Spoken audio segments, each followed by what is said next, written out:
अस्सलाम वालेकुम। हमारा आज का टॉपिक है RO water in pharma industry which is one of the most important topic in the utilities of pharmaceutical industry. इसमें हम डिस्कस करेंगे कि जो हमारे पास प्योरीफाइड वाटर हम बनाते हैं वो किन स्टेजेस से पास होता है, उसके मेन कंपोनेंट्स कौन से होते हैं, उसमें फिल्ट्रेशन हम कौन कौन सी यूज़ करते हैं और उसमें कौन कौन सी चीज़ों को हमने एज़ पर गाइडलाइंस मद्देनज़र रखना होता है। तो आइए स्टार्ट करते हैं। ये हमारे पास एक फ्लो डायग्राम बनाई हुई है जिसमें ग्राफिकल रिप्रेजेंटेशन शो की हुई है कि हमारे पास जो हम रॉ वाटर हमें मिल रहा होता है, अंडरग्राउंड वाटर या ट्यूबवेल वाटर, वो किन किन प्रोसेस से गुजर रहा होता है।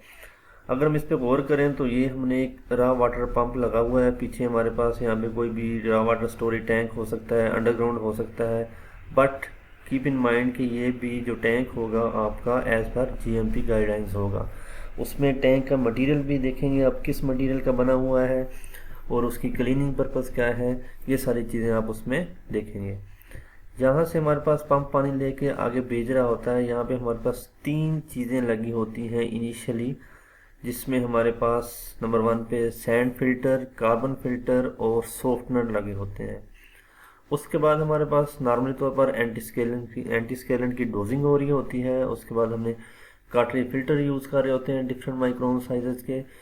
इन माइक्रोन फिल्टर से पास होने के बाद हमारे पास जो वाटर है वो जा रहा होता है इस मल्टी स्टेज पंप के थ्रू मेम्ब्रेन में। मेम्ब्रेन से पास होने के बाद हमारे पास कुछ वाटर जो होता है वो हमारे पास प्रोडक्ट के तौर पर इस्तेमाल हो रहा होता है, कुछ वाटर इसका रिजेक्ट हो रहा होता है। जो रिजेक्ट वाटर होता है उसमें से हम उसको रीयूज़ भी कर सकते हैं। अगर आप ये कर्सर पे गौर करें तो ये हमारे पास रिजेक्टेड वाटर जो है वो रीयूज़ हो रहा है। दोबारा इसको हम इसमें से पास करवाएंगे मेम्ब्रेन में से, तो उसको भी हम एज अ प्रोडक्ट कंसीडर कर सकेंगे।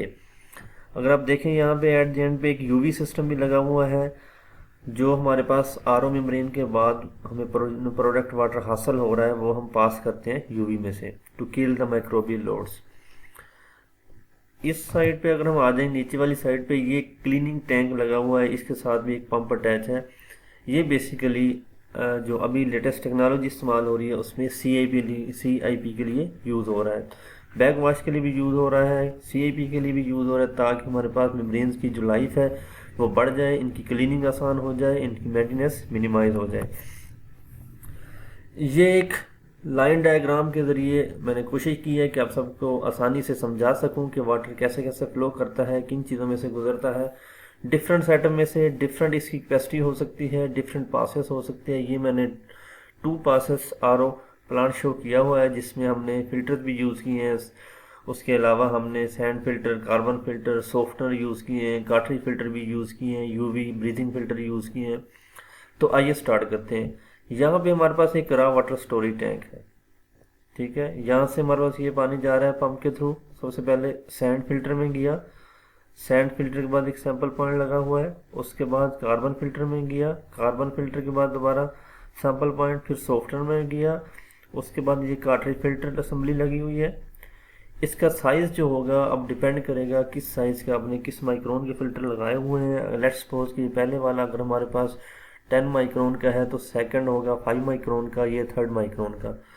ऑलवेज जब भी हम सीरीज़ में फ़िल्टर इंस्टॉल करते हैं तो ग्रेजुअली उनका जो पोर साइज़ है वो कम होता है, ताकि मैक्सिमम 10 के पार्टिकल फर्स्ट फिल्टर पे रुक जाएं, दूसरे पे जाएं तो उस पर 5 पे रुक जाएं, तीसरे पे जाएं तो 3 माइक्रोन के स्टॉप हो जाएं। इसके बाद यहाँ पे भी सैंपल पॉइंट है, फिर पंप लेके दे रहा है RO1 को, मेम्ब्रेन में से पास करवा रहा है, और उसके बाद हमारे पास फिर दोबारा सैंपल पॉइंट हमने लगाया हुआ है, फिर हमारे पास स्टोरेज टैंक में जा रहा है। अब स्टोरेज टैंक के अगर आप ऊपर देखें तो यहाँ पे मैंने एक ब्रीदिंग फिल्टर शो किया हुआ है 0.2 माइक्रोन का, ठीक है। इसके बाद फिर दोबारा हमारे पास सेकंड पास के लिए RO2 में जा रहा है। यहाँ पे भी अगर आप गौर करें, यहाँ पे 4 मेम्ब्रेन थी, यहाँ पे 3 मेम्ब्रेन है, तो सेम वही केस है जैसे सीरीज में फिल्टर लगे होते हैं। मेम्ब्रेन ज़्यादा थी, इधर कम होगी ताकि लोड इधर ज़्यादा हो अगर, तो यहाँ पे आगे मिनिमाइज हो जाए। यहाँ से हमारे पास यूवी लाइट में जा रहा है, उसके बाद डी आयनाइज प्लांट पे जा रहा है। डी आयनाइज प्लांट को हम नेक्स्ट टॉपिक में अलग से डिटेल से डिस्कस करेंगे कि उसकी वर्किंग कैसे होती है। अभी 2-3 चीज़ें इसमें क्लियरली हम डिस्कस कर लेते हैं कि जो मेन कंपोनेंट हमारे पास आरओ प्लांट में होते हैं वो कौन कौन से होते हैं। ये मैंने इनलिस्ट किए हुए हैं जो मेन कंपोनेंट है। रॉ वाटर स्टोरेज टैंक, मैंने पहले भी बताया कि रॉ वाटर स्टोरेज टैंक जो होगा उसमें हम ये भी देखेंगे कि किस मटेरियल का बना हुआ, इधर वो जीएमपी गाइडलाइन के मुताबिक है या नहीं है। प्रेफर करें कि आप SS316L यूज़ करें। उसके बाद रॉ वाटर फीड पंप है, नॉर्मल तौर पर multi stage high pressure pump use होते हैं। सैंड फिल्टर, कार्बन फिल्टर और सॉफ्टनर, ये तीनों जो सॉलिड डिजोल्व पार्टिकल्स हैं। इसके अलावा सॉफ्टनर जो है वो कैल्शियम और मैग्नीशियम को रोकने के लिए यूज़ कर रहे हैं हम। इसकी डिटेल में अलग से हम एक वीडियो बनाएंगे जिसमें डिस्कस करेंगे तीनों की वर्किंग प्रिंसिपल क्या है, कैसे कैसे ये काम करते हैं। डोजिंग पंप लगे हुए हैं एंटी स्केलेंट को डोज करने के लिए। कार्ट्रिज फिल्टर लगे हुए हैं, अभी जो हमने डिस्कस किया सीरीज़ में कि 10 माइक्रोन, 5 माइक्रोन, 3 माइक्रोन, लाजमी नहीं कि आप 3 यूज़ करें, 2 भी कर सकते हैं, 10 माइक्रोन और 5 माइक्रोन के।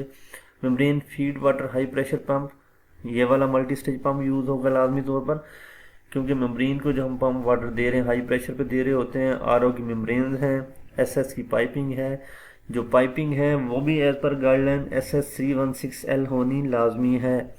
और इसमें कोई भी डेड लेग्स नहीं होने चाहिए। डेड लेग्स के बारे में भी एक अलग से टॉपिक हम डिटेल से डिस्कस करेंगे। मॉनिटरिंग इंस्ट्रूमेंट, जितने भी आपके पास इंस्ट्रूमेंट लगे होंगे, प्रेशर गेजेस हैं, कंडक्टिविटी मीटर है, पीएच मीटर है, जो भी आपने इंस्टॉल किया वो सारी चीज़ें आपकी कैलिब्रेटेड होनी चाहिए। यूवी लाइट्स हैं, इसको भी रनिंग आवर्स नोट होने चाहिए, कितने घंटे चली हैं। उसके बाद रिप्लेसमेंट की ड्यू टाइम भी मेंशन होनी चाहिए। आपकी जो आप लॉग शीट्स मेंटेन करेंगे उसमें ये सारे पैरामीटर्स मेंशन करेंगे। सैंपल पॉइंट्स की अपनी एक अलग से अहमियत है आरओ प्लांट लूप सिस्टम में। जहाँ पे भी आपके पास आरओ प्लांट होगा वहाँ पे ईच स्टेप के बाद अगर आप गौर करें इसमें भी डायग्राम में, तो यहाँ पे आपको डिफरेंट पॉइंट पे सैंपल पॉइंट्स नजर आएंगे। यहाँ मैंने कुछ मिस किए हुए हैं, इवन यहाँ पे भी होना चाहिए, यहाँ पे भी, यहाँ पे है, काटे फिल्टर के बाद भी है, RO1 के बाद भी है, इस टैंक के बाद भी होना चाहिए, RO2 के बाद भी होना चाहिए, यूवी के बाद भी होना चाहिए, ताकि जब आप क्वालिफिकेशन करते हैं वाटर सिस्टम की तो आप हर जगह से सैंपल पॉइंट्स ले सकें। आज की वीडियो के लिए इतना ही। Thank you for your time.